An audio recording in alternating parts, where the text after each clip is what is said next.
everybody, welcome inside the stash. This is a little bit of a different video today. We are going to do sort of a beginner video.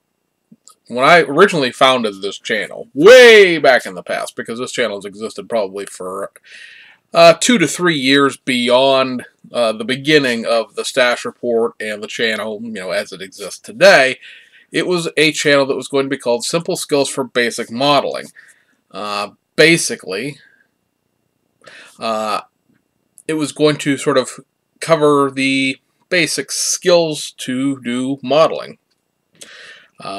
Tips and tricks and techniques, and, I don't know that I was ever necessarily really going to do how-tos or tutorials with it per se, but just sort of giving my general impressions of what things you need and just approaches to take towards building from a beginner level. That, of course, sort of went away over time because it seems like everybody does one of these. It's an eye-rolling amount of, hey, here's how you build a model thing. And honestly, I've had a whole segment planned out of how to do a model based on one of the kits that I'm currently working on. And I don't know that, well, I'm not going to do it with the kit I'm working on because right now I'm into the kit and a third of the way through it, and there's no way to sort of go backwards with it, to the beginning, as it were. And I don't necessarily know that I want to do a, and again, this is no shade towards Hunter whatsoever, but it's just the fact of what it is. I don't know that I really want to do a 70-part series on how to build a model either. It's a lot of filming, it's a lot of editing, it's a lot of everything. As I'm sure he will be more than happy to tell you all about.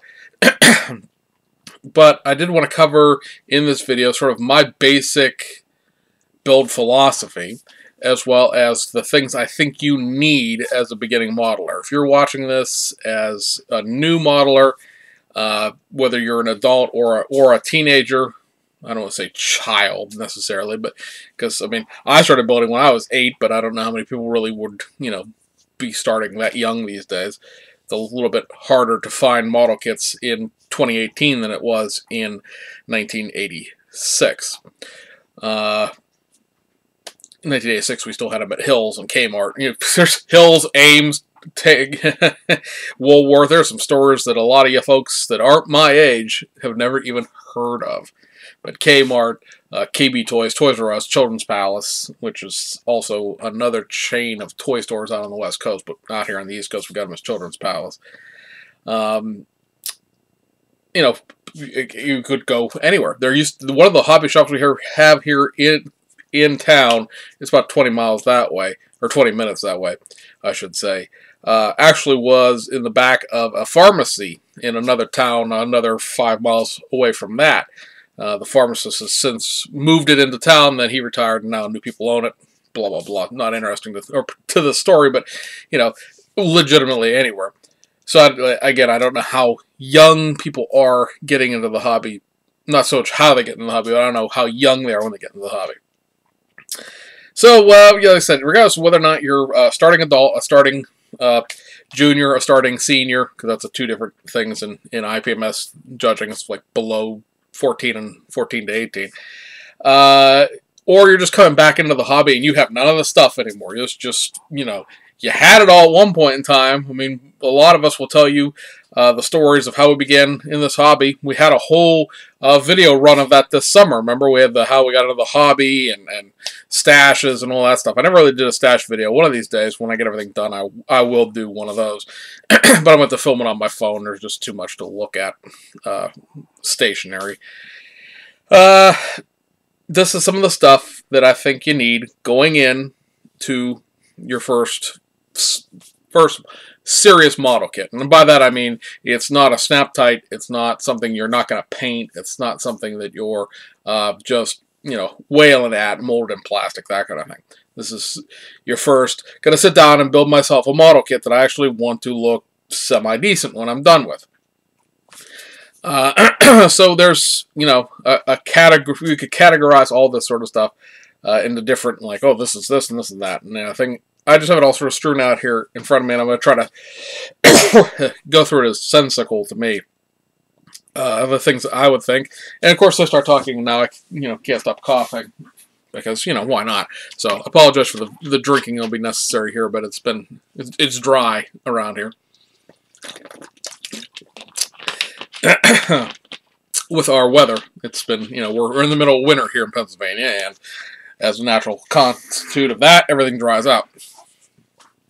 So, anyway, regardless of that, to sort of like, okay, I have this model kit, what do I need to build it with? We're going to take a look at stuff that is, like I said, introductory stuff to a little bit of a moderate introductory thing, if you will. Some stuff that you would you don't need for your first build, but say your first year in the hobby, things that you would consider getting. I think that's the easiest way to go about it. So you have a new model kit. Just grab something off the shelf here. Of course, this is all going to be filthy dusty because it's on top of everything. Maybe I'll, off camera, dust this off so you don't see how long it's been sitting on my shelf. But, oh, you got a new model kit, right? It's still in the plastic. It's very rare for stuff in my stash. I usually open it and check the parts, make sure that nothing's broken or missing. On releases, this is the, not sure what year this was released, but this is an Ollie's kit. So this is one of the $8 kits, which I never owned the Baldwin Motion version of the 69 Camaro, but I picked it up because it was $8. Sounds like it's all in there, more or less securely. But anyway, so you have this new kit. So what do you need for this new kit?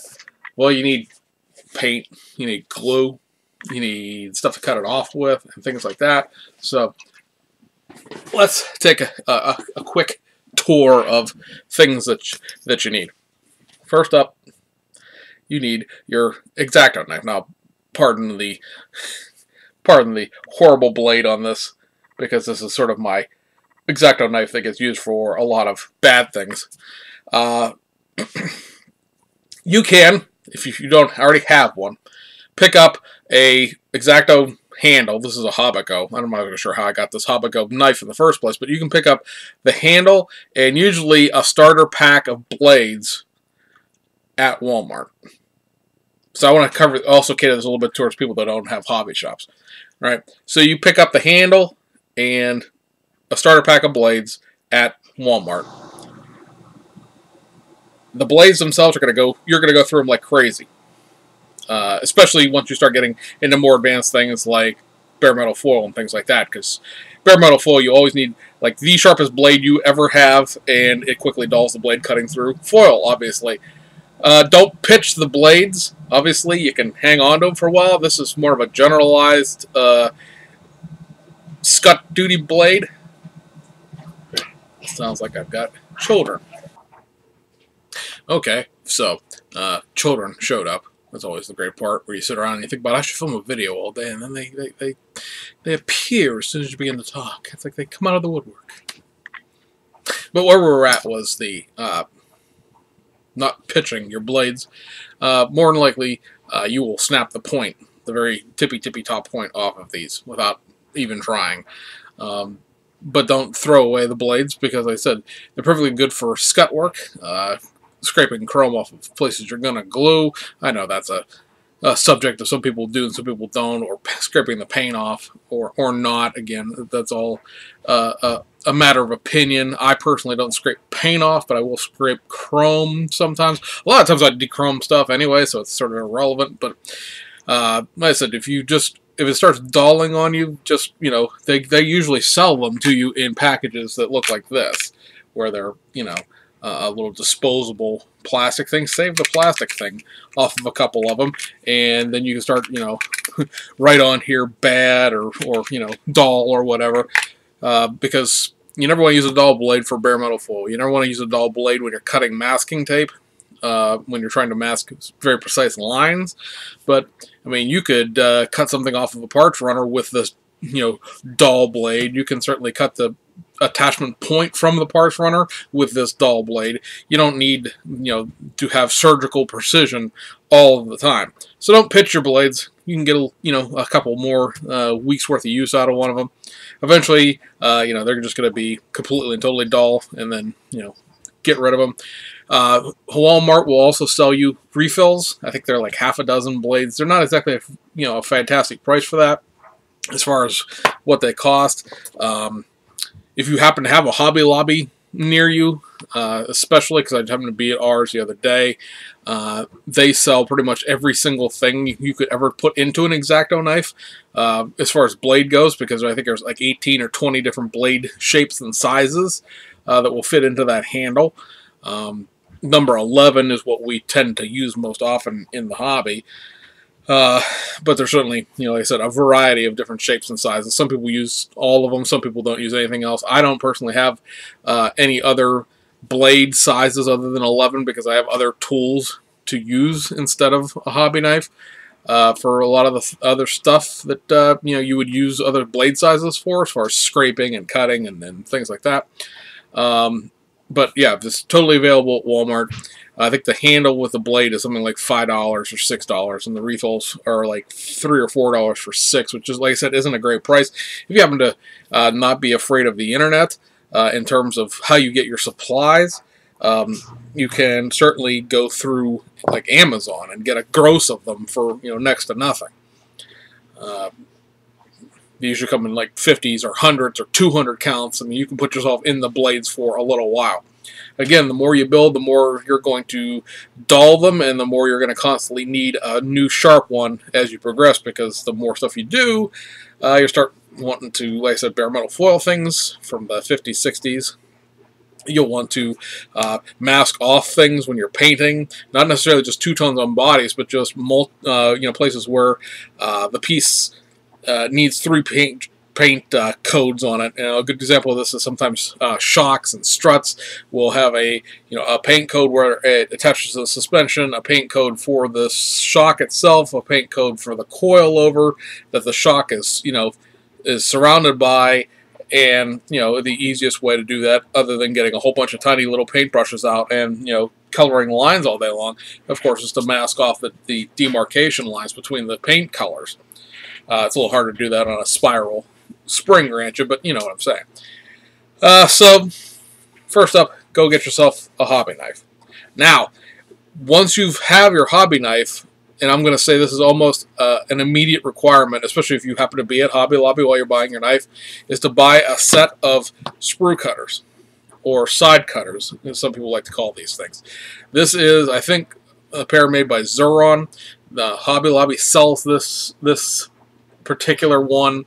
I believe it is, I kind of glanced at it when I was going through the other day, and I think it's like $12 or $14, but with your 40% off coupon, it's $6 or $7, right?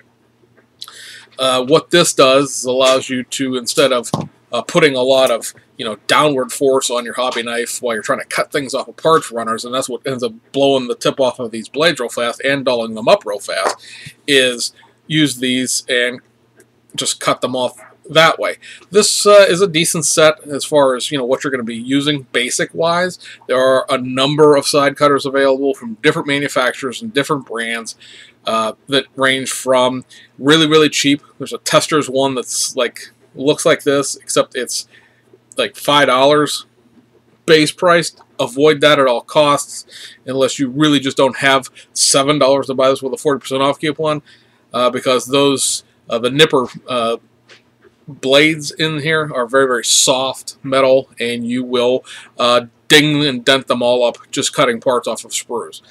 These are not meant for photo etch. They're not meant for metal. They're not meant for cutting anything besides plastic parts off of runners.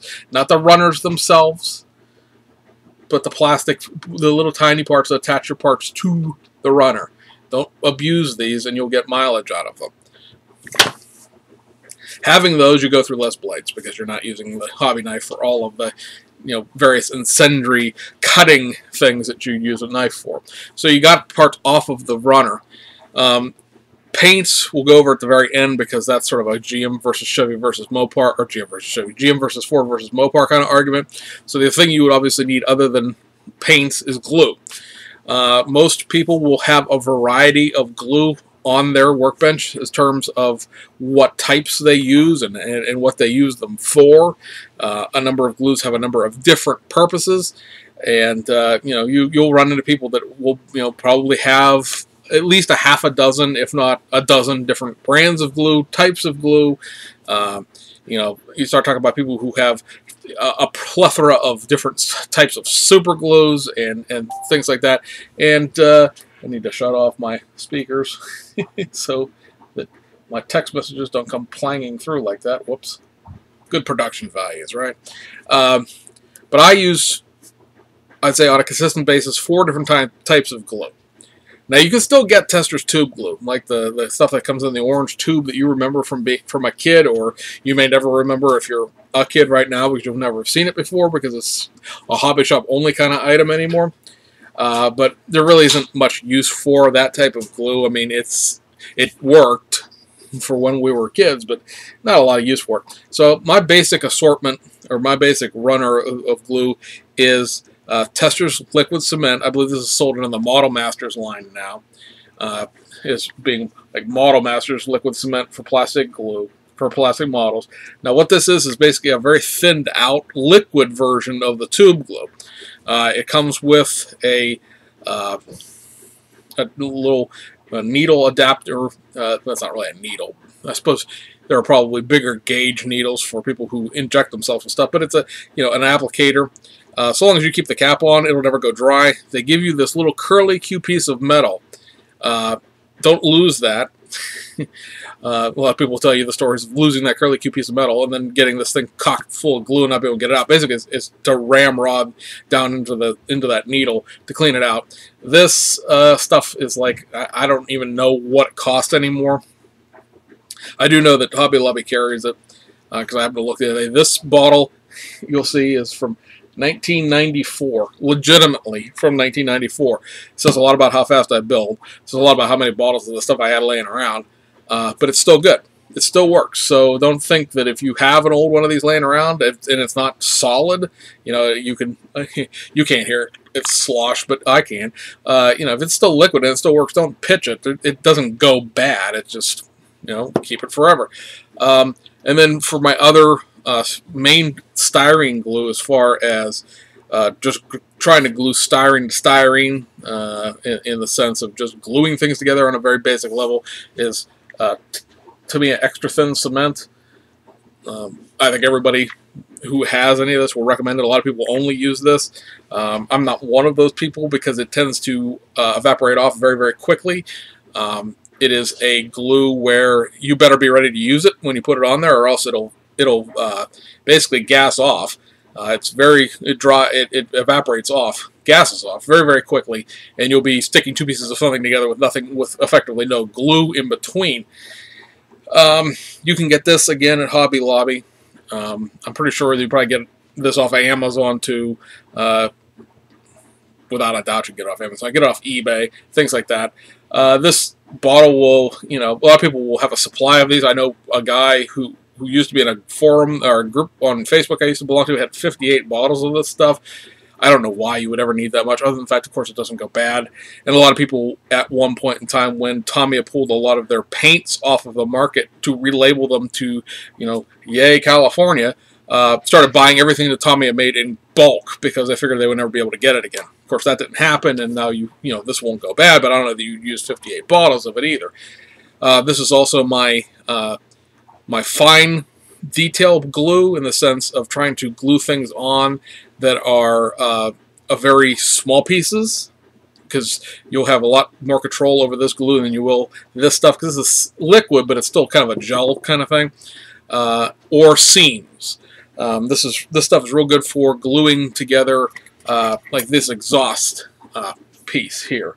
This exhaust piece here was 2 pieces, and instead of going through and puttying the seams up, you glue the piece together using your standard, post a hole attachment point that they provided in the kit, and then go around the seam itself, which you can't see because it's, too much stuff going on in the background, and you need a close-up picture of this.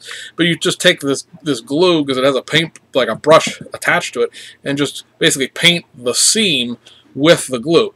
2 purposes. One, all that glue will capillary action down into the actual seam itself and create a much more strong bond than just the two. This particular piece just has 2 posts and 2 holes, and gluing it together and holding it there, you could wiggle the 2 halves, and you could very easily wind up with a exhaust tip, which in this case is hollow, that is misaligned and not there. So it creates a very secure bond because now you're gluing the entire piece all the way around, and 2, it melts the plastic. That is how, in case you guys don't know, these glues work. They are literally causing a chemical reaction that melts the styrene and bonds it to one another. That's why it is fairly impossible to get that glue apart again. Of course, there's ways to get it apart. We could do a whole tutorial on how to freeze your model and get it apart again. But, and that, by the way, is a whole physics lesson. But at any rate, these 2 glues and anything made by, that are sold in glass bottles, used to be 10X7R. They don't make that anymore. Ambro Pro Weld, they don't make that anymore, but there is another Ambroid out there, Ambroid, that's sold in a glass bottle. I just saw it at Hobby Lobby the other day, that work as a chemical bonding. You're melting the plastic into each other. That is why, by the way, they tell you to scrape the paint and the chrome off of parts, because you are trying to literally weld the 2 parts together, and chrome, of course, has a lacquer overcoat and a lacquer undercoat, and therefore it will not, melt. You're just going to, eventually that stuff will dry and it'll bond like a glue will, where it's just 2 pieces of something stuck together with glue, but it's not going to create the same bond as it would, of course, melting the parts together. Now, if you use acrylic paint, which is what I use primarily as far as my brush painting stuff goes, then you don't necessarily have to scrape the paint, because that stuff will eat through the paint. Especially if you have it on at a nice normal, light coat level, you're not shellacking everything. It'll eat through the paint and it'll coagulate and melt everything together. I also use 2 different other glues that I think are a requirement as far as starting out, just so you don't make a huge mess. Now, you could argue that this for your first model, this is all you'll need. Don't worry about anything else. I'm going to say spend a couple extra bucks. I think altogether here you're going to spend less than maybe $20, because this will be your most expensive stuff. This is going to be like $7 to $9 a bottle, depending on where you get it from. Go back into Walmart while you're there getting your hobby knife and get some of this. Now, we can have an argument, again, this is a GM, Chevy, Ford discussion about super glue and what is the best and what is the worst and this, that, and the other thing. I prefer this stuff. This is, of course, Loctite super glue. It is the Ultra Gel Control. The great part about this is, with this cap, it never dries out. Now, there's some crusty stuff around the outside edges, but it won't actually freeze up that applicator point. When this stuff comes to you, this clear piece right here will be up about maybe a quarter of an inch, and you actually sit there and screw it down to poke a hole in the top of this cement. So you can go out and buy this stuff, and so long as you don't start it, it won't go bad in the sense of just eventually drying out like all super glue does. But how you eject the super glue out of this, rather than having it run all over the place like liquid super glue will, is you squeeze in these blue things on the side, and that will blob out a gelatinous mass of super glue. You can, if the parts are big enough and you aren't worried about the glue joints per se, certainly just apply it straight to the parts, and you have this will dry up like any super glue in the sense of hold it for 10 seconds and then you're off to the races. But I tend to apply this with a toothpick. Just squeeze out just a little glob at the top, roll a toothpick in it, and then apply it with a toothpick if I'm really concerned about making a mess. This is like $3 at Walmart.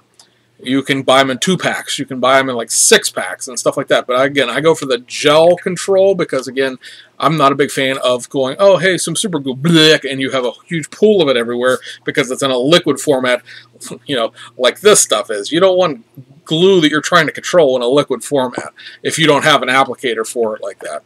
And then last but not least, my clear glue of choice. Now, there is Testra's Canopy glue. There is stuff from Microscale Industries called Micro Crystal Clear. Both of those things are perfectly fine. But, again, aiming for things that are not necessarily in a hobby shop, this stuff has been around for my toolbox for a while, so it's sort of wiping its label off. But this is stuff called Aldean's Clear Gel Tacky Glue. I know, it's more gel glue, right? but this is effectively a very gelatinous, you can see it rolling around in there, a very gelatinous clear glue. It's basically used for crafting, more or less. And this is the same, same principle. You take this off here, there's a whole bunch of cooked up around the top here, and you can see that it's, a gel, even when it's, dried out a little bit. But this stuff goes on clear, it dries clear, and it's water soluble. So what the bonuses here for you are, this will frost clear plastic, this will frost clear plastic, this will frost clear plastic, this will not frost your clear plastic. Windshields, windows, back windows, headlights, taillights, marker lights, anything with a clear plastic to it, regardless of whether you painted it or not. Clear plastic, that's what this is for.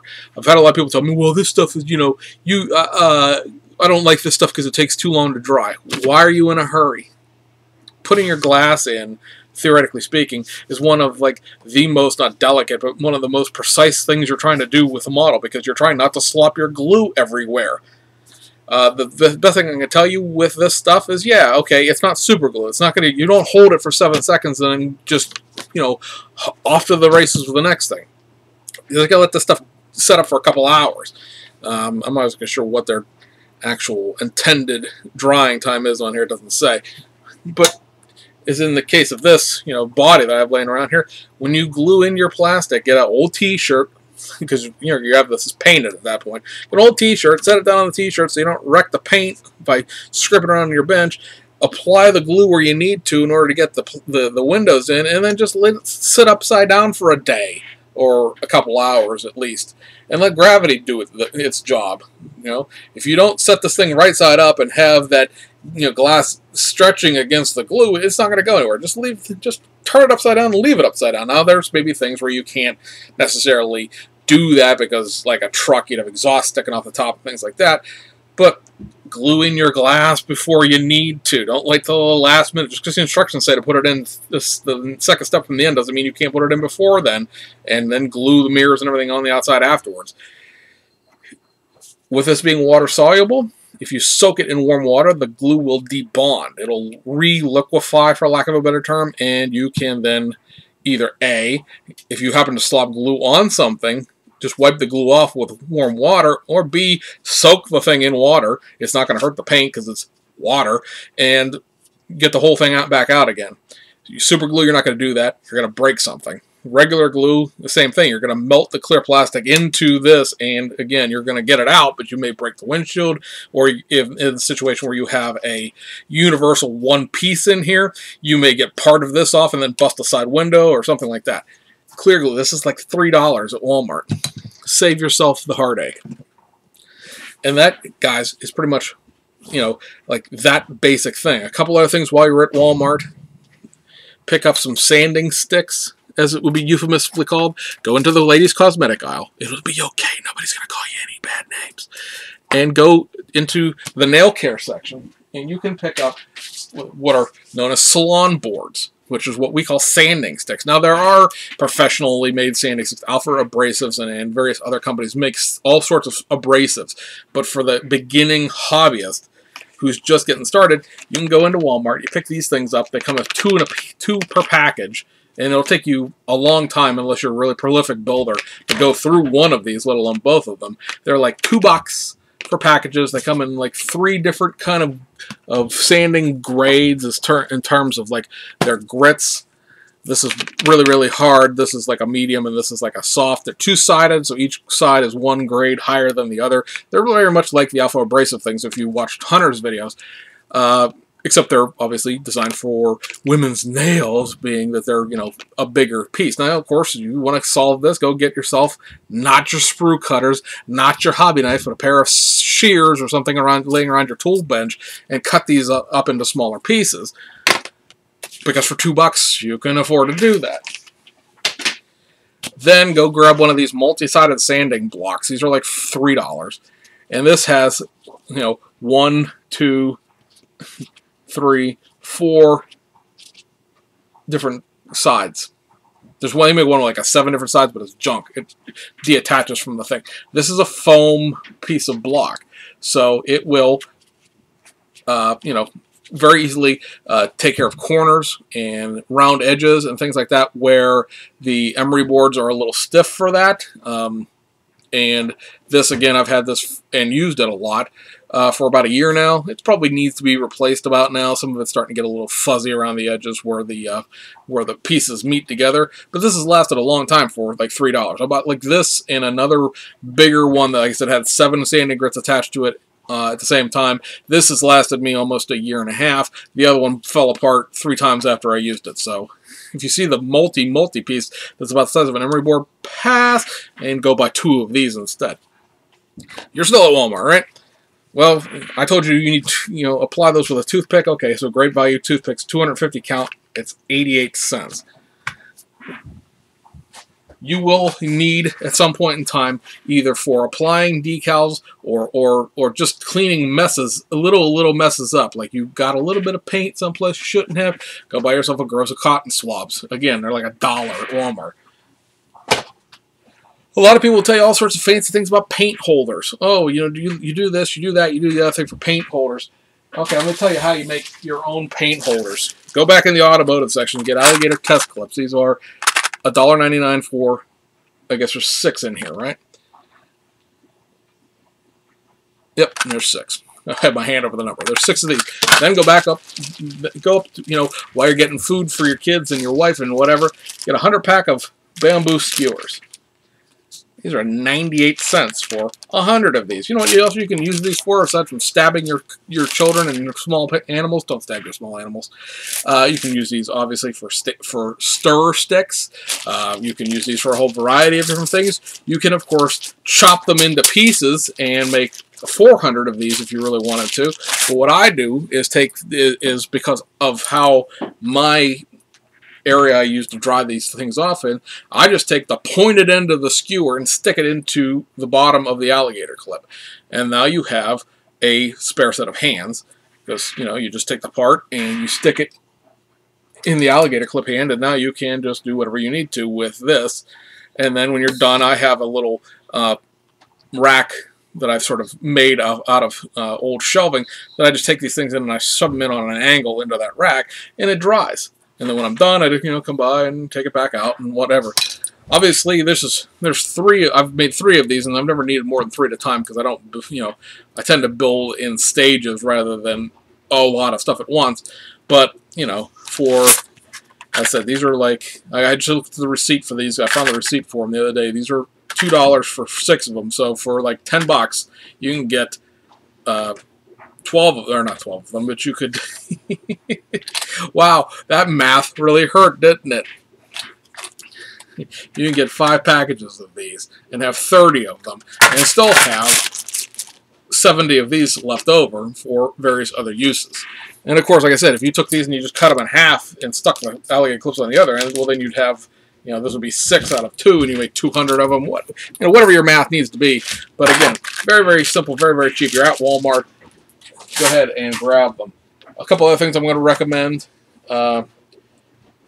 These are this is like a little oomph above basic, I guess, is when you start deciding that you want to get into spray painting, go ahead and grab them now because you're at Walmart, right?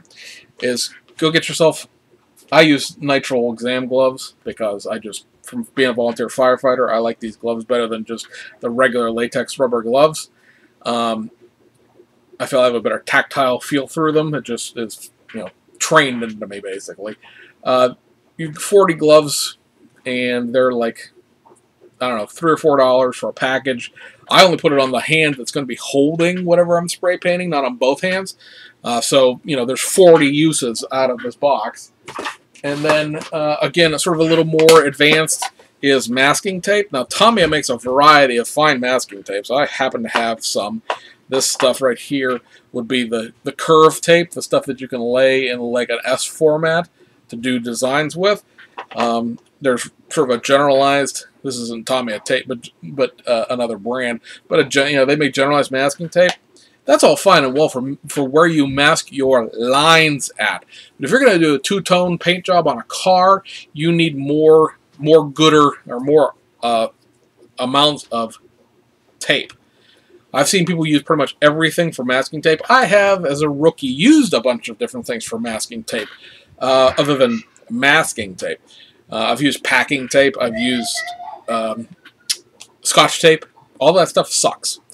And badly. Just kids running around, don't worry about it. They're fine. This stuff is frog tape. It is the delicate surface frog tape.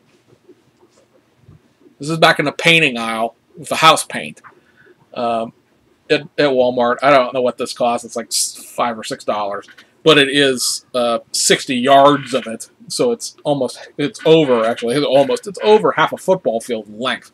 It's going to take a while to go through this.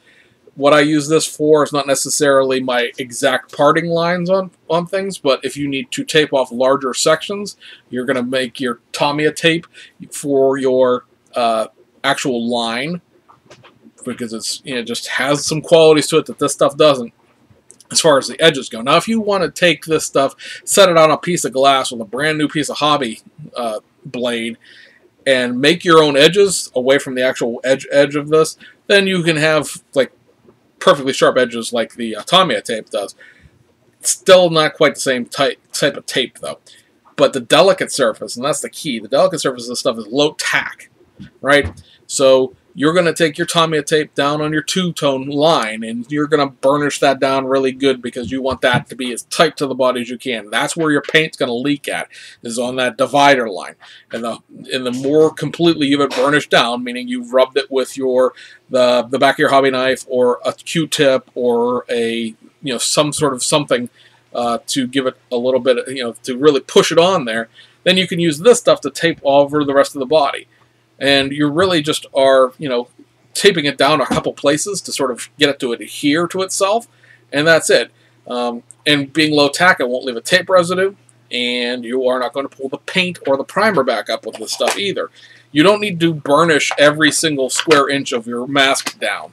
You just where you're getting actually mask the two-tone line, divider line at. The rest of it is there to catch the paint from going into the rest of their paint job. I see a lot of people who will sit there and they'll burnish down every piece of masking tape that they're using, and that's fine and well. But then, oh, hey, I took it off and I peeled half the roof off because I used this, blue tack tape that is, for, oil latex paint. Well, that's not the right stuff, and you don't need to burnish down your coverage tape, the tape that is just there to keep your paint from getting painted on by the other colors. So that pretty much... that'll cover up your Walmart trip, I think. Now, paint and decals. Real quick. You don't need it starting out. You really don't. You can just decal the decals. Decals in 2018 are mostly done by Cartograph, and they're mostly really, really good. And for the most part, unless you're really doing compound curves, you really don't need setting solutions straight out of the box. But within that first year, you're going to need setting solution. And there's really two main choices I think you have. You go for the microscale industry stuff, which is set and sol. You put down, I know it doesn't seem, some people will argue with the order because set sounds like it's, the last thing, but you put down set underneath the decal, and then you put sol on top of it. You then also now, because they're available in the United States, have the ability to get the Tamiya stuff, which, by the way, I think is a, whoops, not the right, there we go. It's not exactly the exact same chemical makeup because they don't smell the same to me, which I know I shouldn't be huffing my decal setting, but there is way too many Lamborghinis up there that are perfectly in focus, but this is not. But this is Mark Fit and Mark Fit Strong. Same basic thing. You put the Mark Fit down underneath the decal, and then you can also put set on top of the decal if you don't think it's a very, very compound curve, and you just want to sort of settle the decal down. Or if you're going to really try to do something that goes around a compound curve, I say skip the micro set on top altogether and just go straight to the microsol.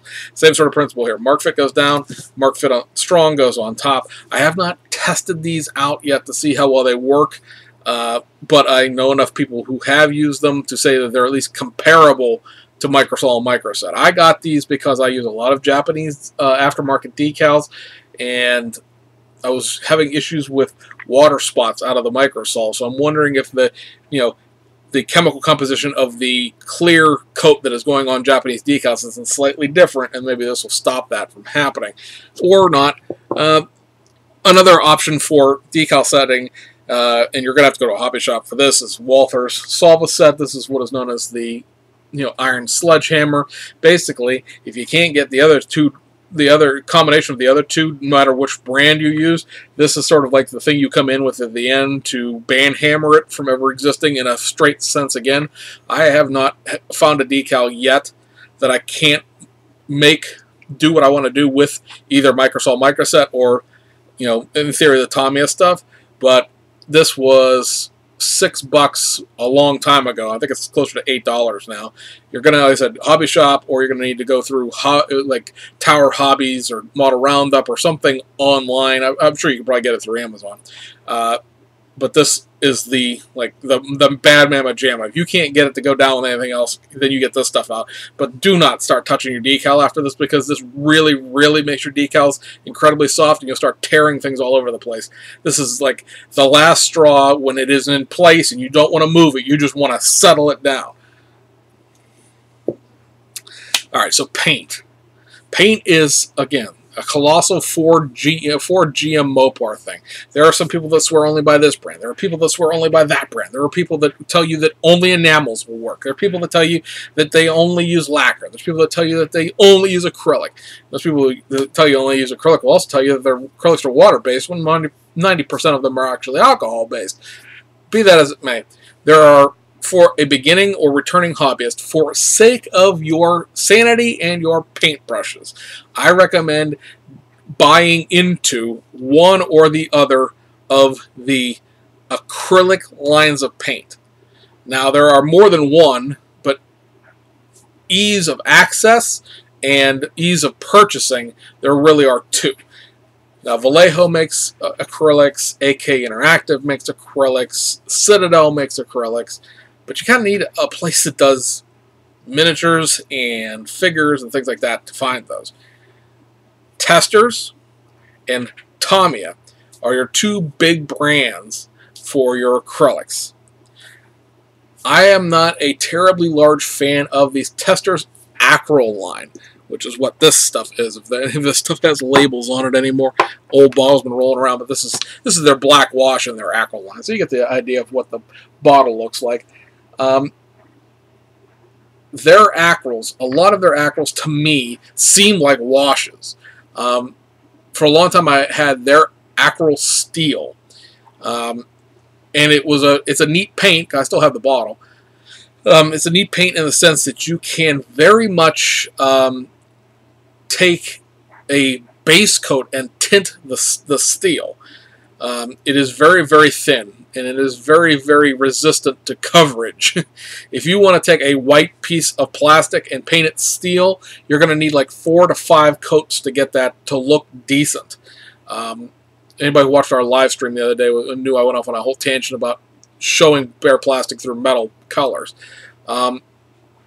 But it is, like I said, it does have that neat ability where if you paint it black underneath, it's going to be a very, very dark steel. If you paint it white, it's going to be kind of a steel. If you paint it gray, it's kind of a manganese. You paint it brown, now it really is a manganese. So it's kind of interesting in that way. The other thing I don't like about these, other than the fact that they're teeny, teeny, tiny little bottles, and they cost an arm and a leg for this little bit of paint, is the fact that these things are still capped the way the old square bottle testers used to be capped, where there is a wax-covered paper liner inside this lid, which anybody who knows these paints knows, unless you're using them in an airbrush setting where you're using like a pipette to transfer the paint out. If you're brush painting these and you're dip and you get the excess paint off using the inside top of this jar, the first thing you're going to do as soon as you screw this lid back on is glue that paper liner onto the top of the glass bottle via the dried paint, and then you've got to pry it back off again. I cannot stand Testors Acryl for that, which is why pretty much my Testors Acryl stuff is like, this is Ford engine blue, this is Chevy engine red. I have a couple of colors like that in my Acryl line, and I probably have a grand total of like 8 colors out of that line, because you know, Tamiya does not make a Ford engine blue or Chevy engine red.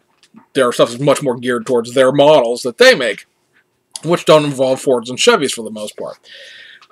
So I use, like I said, I have them for those things. I really wish they would put other things in, like Pontiac engine blue and other engine colors into that Acryl line to avoid having enamel paint altogether. But that's, you know, it is what it is. I personally prefer and recommend Tamiya's acrylic paint, which come in a much larger jar for around the same amount of money, at least locally. You can order this stuff through Tower Hobbies in 2 different sizes. Pay attention. There is a, this is the 23 milliliter thing, and there's also a 10 milliliter that's a little miniature version of this. The 10 milliliter versions are like, I think, $2 or $2.50 at Tower Hobbies, and these are like $3.99 a piece. You don't need to buy the entire paint lineup in one fell swoop. A lot of people will go, Tamiya paints are so expensive and I just can't afford it. You need, I'm going to say, out of the box, I'm going to look here, I go 1, 2, 3, 4, 5, 6, 7, 8, 9, 10, 11, 12, 13 colors of paint on my bench. The rest of it's in my drawer. Believe me, I have pretty much the entire Tamiya acrylic line that I've acquired over time. But I would recommend, if you're going to start out in modeling, that you want chrome silver, you want flat aluminum, because there's a different tone and gradient to this. This stuff dries with almost a cast aluminum finish. It's very flat. This is not a gloss per se, but it is a much smoother finish. So there's 2. Then you want, basically, let me see, 3 colors of black. Gloss black, flat black, semi-gloss black. Believe me, when you're doing things that require a bunch of stuff on your chassis to be black, a bunch of stuff in your interior to be black, having the 3 gradient colors of being able to have stuff that's shiny, stuff that's sort of but not shiny, and stuff that is flat is a very, you know, to me, a very important differentiation. That is, the regular gloss stuff is X1. The flat is XF1. You'll notice through their lineup, the F stand for flat. And then there is X18, you know, which is semi-gloss black. There's also a NATO black, which I very much like as well. It has a completely different, almost dark gray tint to it. But again, we're starting out here. While you're starting out, for 2 things you're going to need to do, and unfortunately I left the other bottle in there, is you're going to need to paint headlight, you're going to paint turn signals and tail lights. So this is X27 is clear red, and I believe it's X26 is clear orange. There's also, of course, like taillight red and marker orange or marker amber in the Testors line. But that being said, I also like, I actually have my NATO black out here. When you look at them, and this is pretty much a good thing, the NATO black is this one. So it's like almost a dark gray rather than a black, but that's just out here for my own general purposes. And then I like the metallic gray, which is XF56. This is steel, basically. And there you're at 3, 6, 8 bottles of paint. Now, really, the only thing you would need beyond this are maybe some grays. Your interior grays. From there, you need to look at a Tamiya color chart basically to see what kind of grays that you want. I would recommend like 2 or 3. Just pick a light gray and a dark gray and sort of a gray that's in between. Again, so if you're doing an interior that is a gray color, you can make your carpet darker than your seats that are darker than or lighter or darker than your dashboard kind of thing. Because if you have a car that's all gray, it is going to be a variety of tones. I have a car that is gold, and my interior is like a tan goldish color, and my seats and my carpet and my dashboard are 3 different shades of tan. So having the ability to have a bunch of different things, is a good thing. XF2, X2 are white and flat white. X7 and F7 are red and flat red. I think it's X5 and X5 are blue and flat blue. A couple other metallic colors that are go-tos for me are X31, which is titanium gold, and X32, which is titanium silver. They're basically silver and gold mixed together at different ratios. This is more silver than gold. This is more gold than silver. It makes sense, but they are very light tints. They're not gold, leaf, and chrome silver. They're, you know, tinted in that way. And really from there you can go, you know, wherever you need to go. There are 80 some odd paint colors in the Testors acrylic line. Now, why do I recommend Testors acrylic or even or Tamiya? Well, there's a bunch of colors in Testors acrylic, but there's 88 or 90 colors in the Tamiya acrylic line, because there's also thinner and there's a gloss coat, a dull coat, and a semi-gloss coat in bottles as well.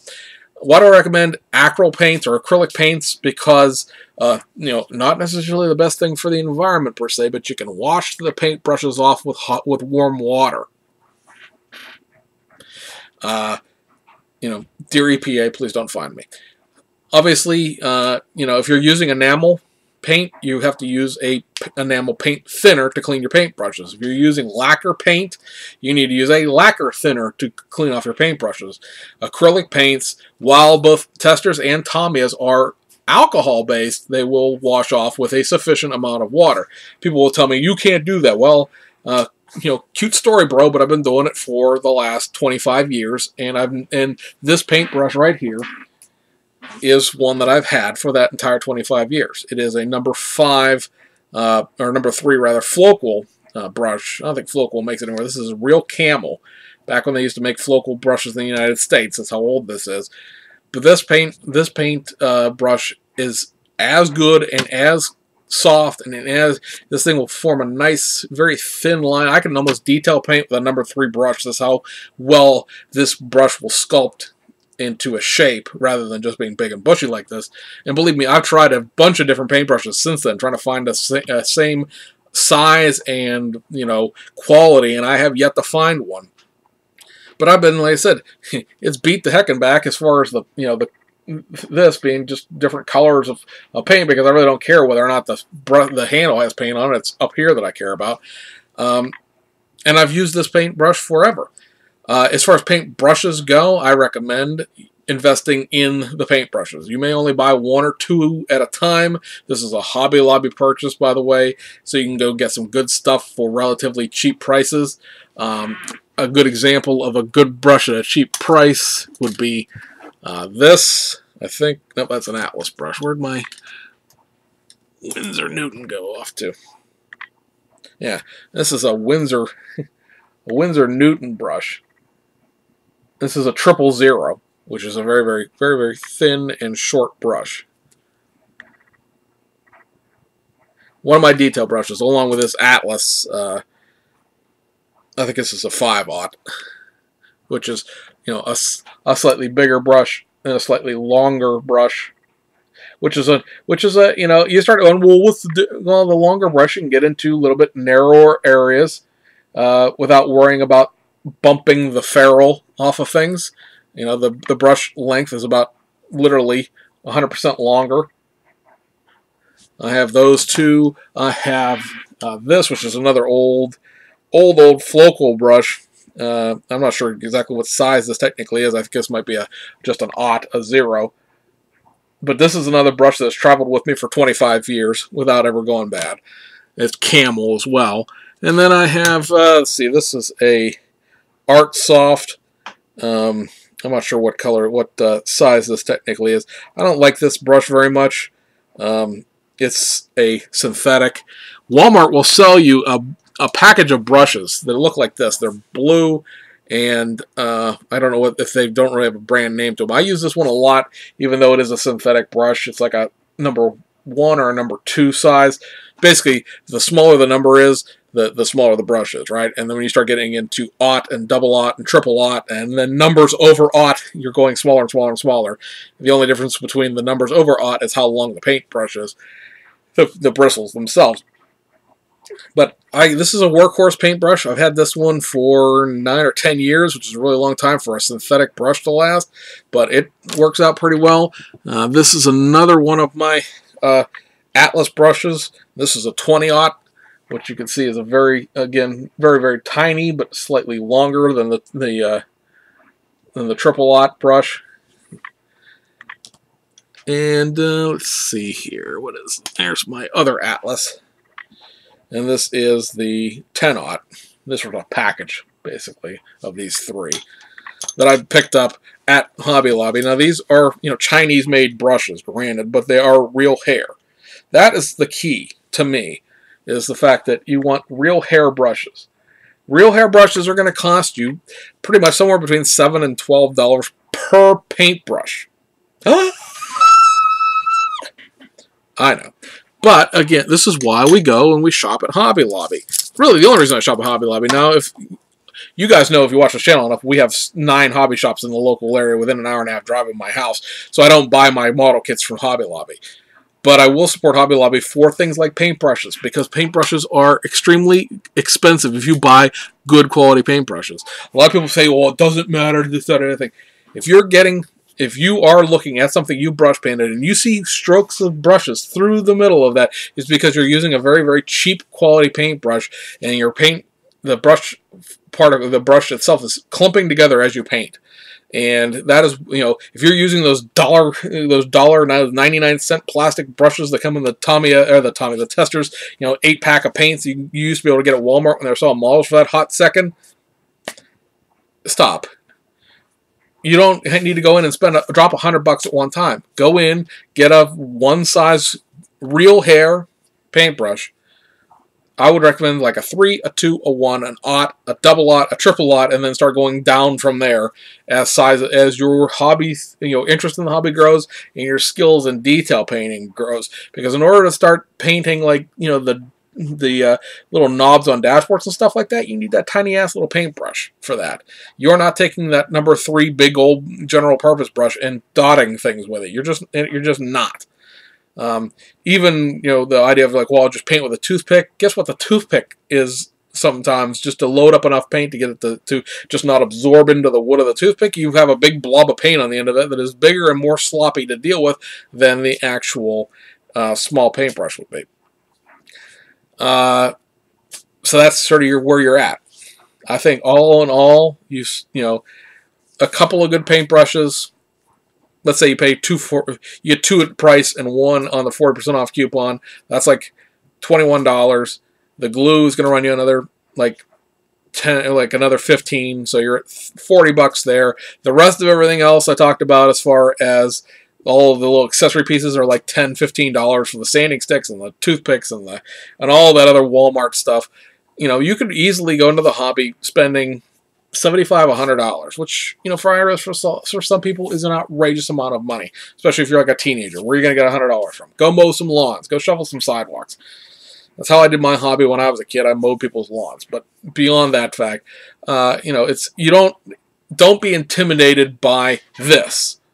Okay? This is legitimately 32 years of collecting, working as an adult, and even some of this stuff is just stuff I picked up recently, as far as, a paint booth, airbrushes, and things like that. Another good thing I wanted to point out, or another thing I wanted to point out before I go into sort of the more, okay, this is the next step kind of thing, is good light. Good light is very key to what you're doing. If you have a ceiling light, like I'm in a basement, obviously, but if you have a ceiling light or something like that you can switch out to a daytime equivalent LED bulb, go for that. It's going to be the most candle power and the brightest, most natural light that you can get. It's going to be an expensive light bulb depending on what your wattage is. Could be $7, $8 for just the light bulb for one, but the brightness will pay dividends. They're so much brighter than a CFL bulb, and there's nothing an incandescent bulb can do to touch them.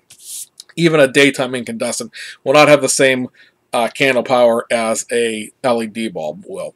Not only that, but an LED bulb is a very low amp watt draw. So you can take a light socket that can only take like a 60-watt bulb and throw a 150-watt LED bulb into it, because the LED bulb is only drawing 27 watts. So you're never going to overheat the socket or burn out the bulb the way you would if you tried to throw a 100-watt bulb into a 60-watt socket. So there's that. If you have a permanent work surface, a good quality desk lamp, I picked up this. I'm going to turn this around a little bit, and it's going to be glary, obviously, but I picked this up. This is a Verilux, what they call smart lamp. Now, you can buy these $40 or whatever, but I picked this up at Ollie's for $18. It was on, obviously everything at Ollie's is on wholesale. And what this has is 3 CFL bulbs. I'm going to turn it off, you'll be able to see. There's 4 CFL bulbs that are in here. This bulb to replace it is like $12.99. And it is effectively more candle power than the 150-watt bulb I have in my ceiling fixture. I used to have a big full-size compact fluorescent, or just rather a fluorescent light here that was not very bright. It was very orange color. This is a daylight equivalent bulb. It is pure, what they call pure light, and I have noticed since purchasing this like a month and a half ago that I really can see better. I really can. My eyes are not as tired. My eyes don't, I don't strain my eyes as much with this on. And like I said, it's $35-40, maybe more, maybe less, depending on what kind you buy. There are a number of lamps or lights that are set up to use this CFL style bulb. And then I have, of course, you guys know if you watch this channel, I have the 4,000 candle power overhead light. Now, I don't turn that light on when I'm filming because it is so bright and so directed that it flares me out, right? I go into a great big white Wrath of God light, but when I build a lot, I turn that on. That overhead light, which is just a shop light, it just hangs into my rafters with a couple of screw-in hooks, was I think $40. There's actually still one at my local Walmart. I think I'm going to go pick up and hang on the other side of this room, just to sort of give me complete room coverage in here. But for $40, it is like incredibly bright and incredibly great.